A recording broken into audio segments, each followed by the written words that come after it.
Hello, আমরা last ক্লাসে মোটামুটি হাইপোথ্যালামাস আর পিনিয়াল গ্ল্যান্ড অব্দি পড়া হয়েছিল, সরি পিটুইটারি গ্ল্যান্ড অব্দি করা হয়েছিল। আমরা আজকের লেকচারে পিনিয়াল গ্ল্যান্ড ব্যাপারটা দেখুন। পিনিয়াল গ্ল্যান্ডের ক্লাসিফিকেশন আমরা যখন এন্ডোক্রাইন গ্ল্যান্ড করি, নাম্বার অফ এন্ডোক্রাইন গ্ল্যান্ড, তখন আমরা অলরেডি পিনিয়াল গ্ল্যান্ডের একটা নাম লিখছিলাম। তো আজকের ক্লাসের মধ্যে আমরা পিনিয়াল গ্ল্যান্ড, এটার লোকেশন বা তার ফাংশন কী হয় একটা একটা করে দেখুন। ফার্স্ট তো একটা ইনফরমেটিভ পার্টটা দেখে ফার্স্ট এটার মাস। পিনিয়াল গ্ল্যান্ডের মাস কতটুকু হয়? এটার মাস হয় অ্যারাউন্ড 0.1 to 0.2 কেজি। লোকেশন আমরা আগে দেখছিলাম, it is located within the brain. Location কই হয়? Within the brain. এবার ব্রেন কোনো স্পেসিফিক লোকেশন না, ব্রেন একটা অনেক বড় পার্ট, ব্রেন কোনো স্পেসিফিক লোকেশন না। এবার ব্রেনের ভিতরে কোন জায়গাতে লোকেটেড এটা দেখতে হবে। তো কিছুদিন আগে আমরা যখন হরমোন করার আগে যখন নার্ভাস সিস্টেম করতে আসছিলাম, ওখানে আমরা ব্রেনের স্ট্রাকচার দেখছিলাম। আমরা একদম ব্রডলি ব্রেনটা তিনটা পার্টে ডিভাইড করছিলাম, ফোর ব্রেন, মিড ব্রেন আর হ্যান্ড ব্রেন। ফোর ব্রেনের মধ্যে আমরা যখন সেরিব্রাম কইছিলাম, মনে আছে? আমরা কইছিলাম এটা একটা সেরিব্রাম আর এটা একটা সেরিব্রাম, আর তারা মাঝখানে কানেক্টেড আছিল কী দিয়ে? সেটা কর্পাস ক্যালোসাম। সে এই গ্রিন কালারের পার্টটা কী হয়? Corpus callosum. এবার এই দুটো আমরা কী কইতাম? সেরিব্রাল হেমিস্ফিয়ার অথবা সেরিব্রাম। এবার এই দুটা সেরিব্রাল হেমিস্ফিয়ারের মাঝখানে কী প্রেজেন্টটা ছিল? Corpus callosum. এবার কথা হইতেছে, আমরা যে ডায়াগ্রামটা ড্র করছি এখন, এই যে ডায়াগ্রামটা আছে, এই ডায়াগ্রামটা অ্যাকচুয়ালি কী বুঝাইতেছে? এটা বুঝাইতেছে টপ ভিউ, ব্রেনের একদম উপর থেকে একটা ভিউ। কথাটা বোঝা গেছে? ধর উপর থেকে একটা ক্যামেরা দিয়ে সেটা ভিউ নেওয়া হইতেছে ব্রেনটার, এটা হইতেছে ওই ভিউতে দেখতে কীরকম লাগবো। এবার আমরা যদি সাইড ভিউতে আই, মানে সে যদি এদিক থেকে একটা ক্যামেরা প্রজেক্ট করা হয়, মানে কিছুটা এরকম দেখা যাব।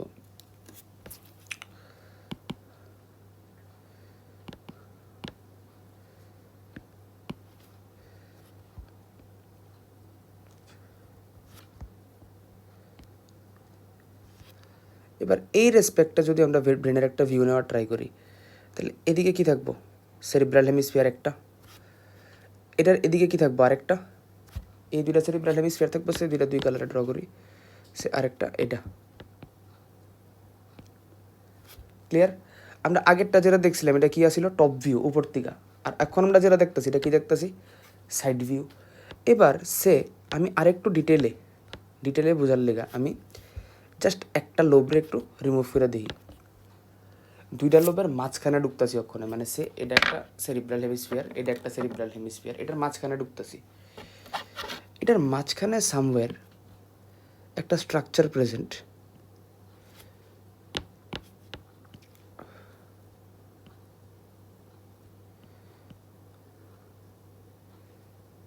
এই স্ট্রাকচারটার নাম হচ্ছে থার্ড ভেন্ট্রিকেল। ভেন্ট্রিকেলস অফ ব্রেন আমরা অলরেডি করে নিছি। এবার এই যে স্ট্রাকচারটার নাম আমরা কি দিছি? এটার নাম আসছিল থার্ড ভেন্ট্রিকেল। টোটাল ভেন্ট্রিকেল কটা? 4টা। প্রথম দুইটা ল্যাটারাল ভেন্ট্রিকেল, তারপরে থার্ড, তারপরে ফোর্থ। Third ventricle. এবার এই যে থার্ড ভেন্ট্রিকেল আছে, এই থার্ড ভেন্ট্রিকেলের বেস মানে এই পোর্শনটা, বোঝা গেছে তো? বেস মানে কোন পার্টটা? এই পার্টটা, এটা কি বেস।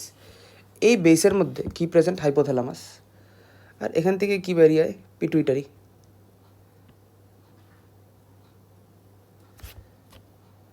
তাহলে পিনিয়াল গ্ল্যান্ডের লোকেশন কোন জায়গাতে? পিনিয়াল গ্ল্যান্ডের লোকেশন সামওয়্যার এদিকে অন দ্য ডরসাল অ্যাসপেক্ট। এই যে ব্লু কালারের পার্টটা, this is the pineal gland. Ventral মানে কি হয়? সামনের দিকে। ডরসাল মানে কি হয়? পেছনের দিকে। 100 বার কইছি অনদ্য ক্লাসের মধ্যে। তো পিনিয়াল গ্ল্যান্ড আমি যদি এই রেসপেক্টে দেখি, দেখ মুখ যেদিকে আছে, এই যে এই সাইডটা দিয়ে কি সামনের রেসপেক্টটা? Ventral respect. তাহলে তার অপোজিট সাইডে কী বল? Dorsal respect.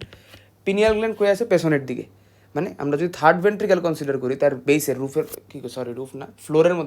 ফ্লোরের মধ্যে কি প্রেজেন্ট? হাইপোথ্যালামাস, তার নিচে কি আছে? পিটুইটারি। এবার হাইপোথ্যালামাস পিটুইটারি স্ট্রাকচার আমরা অলরেডি দেখছি কীরকম হয়, ফাংশনও দেখছি, হরমোনসও দেখছি। এবার তার পেছনের রেসপেক্টে কি আছে? পেছনে মানে ডরসাল রেসপেক্টে কি প্রেজেন্ট? Pineal gland. এই পার্টিকুলার যে স্ট্রাকচারটা, it is the pineal gland. By location আমরা যদি কনসিডার করি,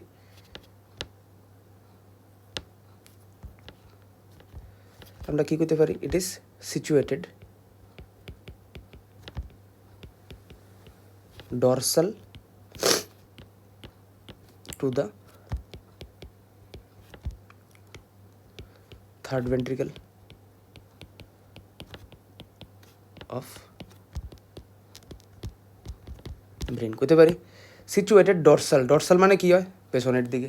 টু থার্ড ভেন্ট্রিকেল কোনটা আমরা দেখছি, এই যে এই স্ট্রাকচারটা, এটা থার্ড ভেন্ট্রিকেল।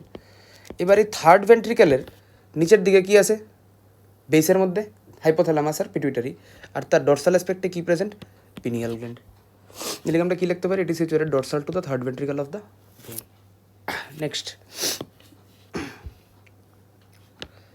নেক্সট আমরা অ্যাবাউট পিনিয়াল গ্ল্যান্ড, তার হরমোন সম্বন্ধে।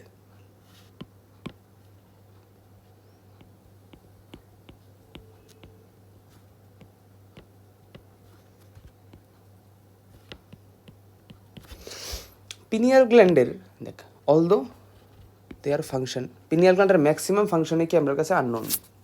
পিনিয়াল গ্ল্যান্ড কনসিডার করা হয়, we just know 5-6% about the pineal glands function. বাকি most of the function of pineal gland is unknown to us. তাহলে নোন কোন পার্টটা? Known is their hormone. এবার হরমোনের ব্যাপারে আমরা হরমোনটা জানি, name of the hormone is melatonin. Pineal gland থেকে যে হরমোনটা রিলিজ হয় নাম কি? মেলাটোনিন। ডিফারেন্সটা কি দেখ, আমরা অনেক সময় কনফিউজ করি মেলাটোনিন আর মেলানিনের মধ্যে। মেলানিন ইজ এ পিগমেন্ট, যে পিগমেন্টের কারণে আমার স্কিন কালার হয়। যদি মেলানিন বেশি থাকে তাহলে পিগমেন্ট ডার্ক হয়, আমরা দেখতে ডার্কার হই।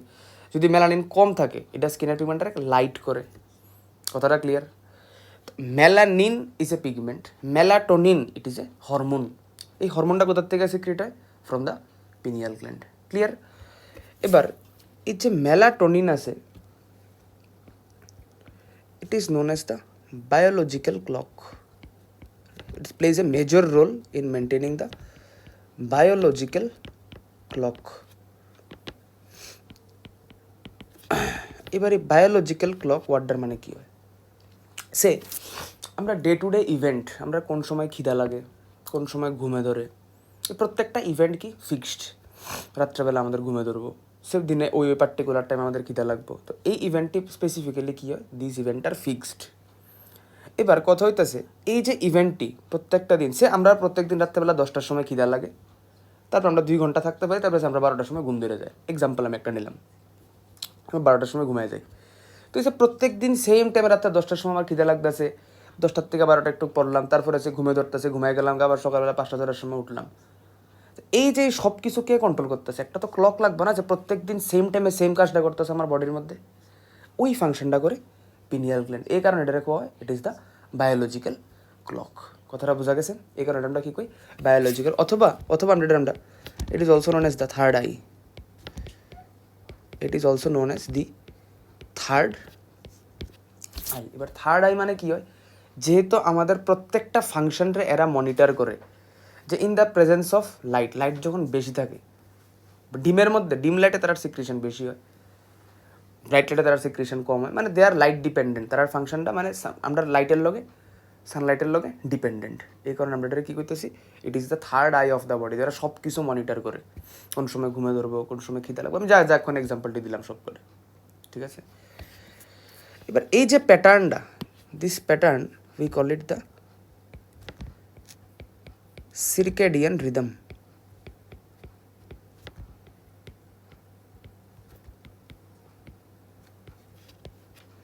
এবার সিরকেডিয়ান রিদম মানে কি হয়? দেখ,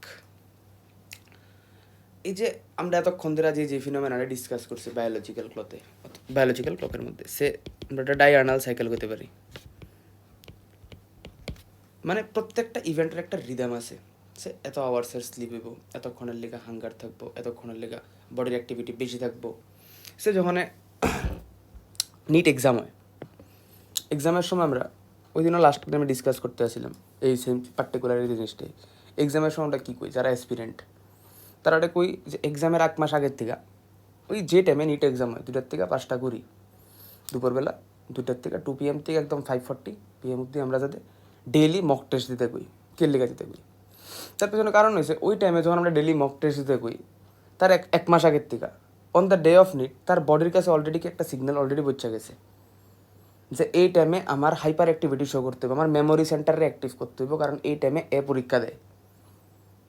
কথাটা বোঝা গেছে? এখন তো 2টার থেকে 5টা কুড়ি অব্দি ঘুমানোর টাইম যদি থাকতো তাহলে পরীক্ষার দিনও কি সময় ঘুমাই ধরতো। এবার এক্সামের প্রেশারে হয়তো ঘুমাইতো না, কিন্তু কী হবো ব্রেনের যে অপটিমাল ফাংশনিং মেমোরাইজিং ক্যাপাসিটি ওইটা পরীক্ষার হলে আইতো না, কারণ এটা লেথার্জিনেস থাকবো বডির মধ্যে। সে এখানে আমরা একটা টার্ম ইউজ করি এটা রেসপেক্টে জেট ল্যাগ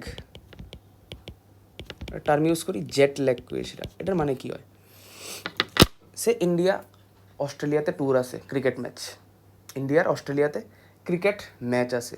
এবারে ক্রিকেট ম্যাচের মধ্যে টিমরে জেনারেলি 8-10 দিন 15 দিন আগে নিয়ে যাওয়া অস্ট্রেলিয়াতে কে লিগা। সে কথার কথা অস্ট্রেলিয়াতে যখন দুপুর 2টা বাজে, এক্সাম্পল আমি জানি না এক্স্যাক্ট টাইম জোন সম্বন্ধে কতটুক আওয়ারের ডিফারেন্স হয়, সে অস্ট্রেলিয়াতে যখন দুপুর 2টা, ইন্ডিয়াতে তখন কথার কথা রাত্র 12টা বাজে। সে এবার রাত্র 12টার সময় প্লেয়াররা কী হয়, ঘুমানোর টাইম হয়। এবার অস্ট্রেলিয়াতে যখন অ্যাকচুয়ালি 2টা বাজতেছে, আমার বডি তো এই যে প্লেয়ারটা গেছে থেকে উইকেট থেকে গেছে ইন্ডিয়ার থেকে, তার বডি তো কাজ করতেছে কিসের মতো, রাত্র 12টার মতো। তো যেই টমেটা তার খেলার টাইম থাকবো ওই টাইমে তার কী হইব, ঘুমে ধরবো, পারফরমেন্স খারাপ হইব, ওই টাইমটা কই জেট ল্যাগ। এর লিগা প্লেয়াররা কী হয় 7-8 দিন 10 দিন আগে নিয়ে যাওয়া হয় একটা ট্যুরের মধ্যে। খেল লিগা এই যে একটা সপ্তাহ বা 10 দিন আছে, এই 10 দিনে এর বডিটা অ্যাকুইন্টেড হয় ওই টাইম জোনের লগে। কতটা বোঝা গেছে? ওই পার্টিকুলার যে টাইম জোনটা আছে ওই নাকি অ্যাকুইন্টেড হইব। কারণ যদিও দেখ অস্ট্রেলিয়ানটার লিগা কি বেনিফিট কী হয়, অস্ট্রেলিয়ানের লিগে ওই সময় তো 2টা বাজে দুপুরবেলা, ওই সময় তার বডির মধ্যে কোনো লেথার্জি নাই, কিন্তু আমার বডির রেসপেক্টটা তখন রাত্রে 12টা বাজে, কারণ ইন্ডিয়াতে রাত্রে 12টা বাজে। কথাটা বোঝা গেছে? এই ফিনোমেনাটা আমরা কী কই, জেট ল্যাগ। উদয়পুর থেকে আগরতলা গাড়ি দিয়ে এলে জেট ল্যাগ হয় না, এটা টায়ার্ড কয়। জেট ল্যাগ কোনটা হয়, যখন টাইম জোন চেঞ্জ হয়। টাইম জোনটা চেঞ্জ হলে বডির অ্যাডজাস্ট করতে টাইম লাগে, অ্যাডজাস্ট করতে কার লেগা টাইম লাগে, due to pineal gland. Clear? তো এই ছিল more less about the functioning of pineal gland. তাছাড়া তারা আরও কিছু অর্গানের অ্যাক্সেসারি ফাংশনসে হেল্প করে। দে অলসো ইনফ্লুয়েন্সেস, আমরা করতে পারি দে অলসো ইনফ্লুয়েন্সেস। এবার অলসো ইনফ্লুয়েন্সেসের মধ্যে আমরা যে কয়েকটা পার্ট দেব, মানে তার অ্যাসোসিয়েটেড ইনফ্লুয়েন্স কী কী হয়, এমন একটা টার্ম ইউজ করতেছি দেখ, অ্যাসোসিয়েটেড ইনফ্লুয়েন্স। এবার অ্যাসোসিয়েটেড ওয়ার্ডটা মানে কি হয়, তার একটা প্রিন্সিপাল ফাংশন আছে। মেলাটোনিন হরমোন তার থেকে সিক্রেট হয়, মেলাটোনিন হরমোনে কী কী ফাংশনে আমরা দেখছি, তারে আমরা বায়োলজিক্যাল ক্লক কইতেছি, সিরকাডিয়ান রিদম বা ডায়ারনাল রিদম, অথবা আমরা তার একটা থার্ড আই কইতেছি। তো সব কিছু আমার কাছে ক্লিয়ার, বাট অ্যাসোসিয়েটেড মানে অন্যান্য হরমোনেরও কিছু স্পেসিফিক ফাংশন আছে, ওই ফাংশনটিতেও সে গিয়ে হেল্প করে।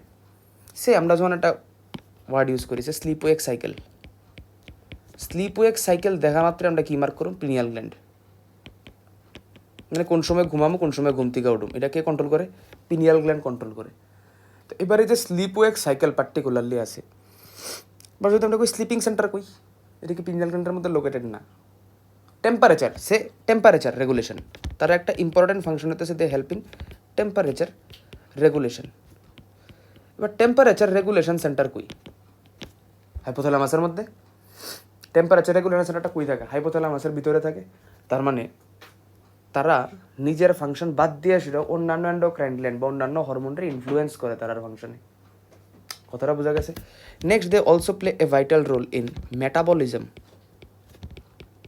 তারা মেটাবলিজমের মধ্যেও কী হয়, they play a crucial role in maintaining the metabolism. এবার মেটাবলিজম স্পেসিফিক্যালি অনেক জনেরই ফাংশন, স্পেসিফিক্যালি বা মোর ব্রডলি আমরা করতে পারি থাইরয়েড গ্ল্যান্ডের ফাংশন, বাট অন্যান্য অনেক গ্ল্যান্ডও আছে তারা মেটাবলিজমটাকে কন্ট্রোল করে, অন্যান্য হরমোনও আছে, তো তারা মেটাবলিজমটাও ইনফ্লুয়েন্স করে। নেক্সট, তারা পিগমেন্টেশনেও হেল্প করে বডির মধ্যে, ডার্ক পিগমেন্টেশন লাগবে ওইসবের মধ্যে তারা হেল্প করে। মানে এটি অ্যাসোসিয়েটেড, তারা মেইন ফাংশন না, এটি অন্যান্য লোকে মিশে তারা এই ফাংশনটি করতে হেল্প করে তারা। Next, it is believed that they also have a vital role in the menstrual cycle of female. ফিমেলের মধ্যে যে পিরিয়ডিক সাইকেল হয়, মেনস্ট্রুয়াল সাইকেল, আমরা পড়ুম নেক্সট কয়েকদিন পরে রিপ্রোডাকশন চ্যাপ্টারের মধ্যে। এবারে মেনস্ট্রুয়াল সাইকেলের মধ্যেও কী হয়, they have a vital role. কথাটা বোঝা গেছে? মানে এগুলি কী হয়, এগুলো তারা সব অ্যাসোসিয়েটেড, এগুলো তারা মেইন ফাংশন না, তারা আমাদের বডির ডিফেন্স সিস্টেমের মধ্যেও হেল্প করে। এখন ডিফেন্স সিস্টেমের লেগে pineal gland actually formation, defence system কোন এন্ডোক্রাইন গ্ল্যান্ডের ফাংশন? থাইমাস। আমরা পড়ুন যখন থাইমাস গ্ল্যান্ড, নেক্সটই দেখবি আমরা যখন থাইমাস গ্ল্যান্ড পড়ুন তখন আমরা আরও বেসিক্যালি বুঝুন যে পিনিয়াল গ্ল্যান্ডের ফাংশন ডিফেন্সে হেল্প করা না। কথাটা বোঝা গেছে? কিন্তু তারা কী করে, আমরা যখন এই টার্মটা ইউজ করতেছি বারবার অ্যাসোসিয়েটেডের মধ্যে, অ্যাসোসিয়েটেডের মধ্যে যতগুলো আছে এগুলি কি তারা প্রাইম ফাংশন না, except the sleep wake cycle, কোনোটাই তারা প্রাইম ফাংশন না। এই সবটি ফাংশন তারা কী করে, তারা ক্যারি করে অন বিহাফ অথবা তে হেল্প বা অ্যাসিস্ট করে অন্য কারণে এই ফাংশনটি পারফর্ম করতে। ক্লিয়ার? তাহলে পিনিয়াল গ্ল্যান্ডের সম্বন্ধে আমরা ফার্স্ট কী দেখছি? ফার্স্ট দেখছি তার মাস কত হয়, তার much is around 0.1 to 0.2 kilogram. তারপর তার লোকেশন দেখছি কই ব্রেন, ব্রেনের মধ্যে কোন জায়গাতে? ফোর ব্রেনের মধ্যে দুইটা পার্ট, দুইটা সেরিব্রাল হেমিস্ফিয়ার, দুইটা হেমিস্ফিয়ারের মাঝখানে কী আছে? থার্ড ভেন্ট্রিকেলটার নিচের দিকে কী আছে, মানে বেসের দিকে কী আছে? ফ্লোরের দিকে একটা আছে হাইপোথ্যালামাস আর একটা আছে পিটুইটারি। আর পেছনের দিকে আমি যদি আমার বডিতে দেখি পেছনের দিকে কী থাকবো? পিনিয়াল গ্ল্যান্ড, ছোট্ট একটা পার্ট থাকবে পিনিয়াল গ্ল্যান্ড। এবার নেক্সট আমরা যখন দেখছি তার ফাংশনের মধ্যে আমরা কী দেখছি যে ফার্স্ট তার একটা হরমোন সিক্রেট করে, হরমোনের নাম হচ্ছে মেলাটোনিন। এই মেলাটোনিনটা বডির বায়োলজিক্যাল ক্লক অথবা থার্ড আই কোয়া হয়, কারণ তারা বডির সিরকাডিয়ান রিদমটারে মেনটেন করে, কোন সময় কী কাজ করতে হবে না করতে হবে সব তারা মেনটেন করে। নেক্সট আমরা দেখছি jet lag, for jet lag also melatonin is responsible, কারণ বডির টাইম জোনটা যখন চেঞ্জ হয় তখন বডির অ্যাডজাস্ট করার লেগে কে রেসপন্সিবল? ওই টাইম জোনটার লগে pineal gland responsible. Sorry. Next associated ইনফেকশনের মধ্যে আমরা দেখছি they control the sleep wake cycle.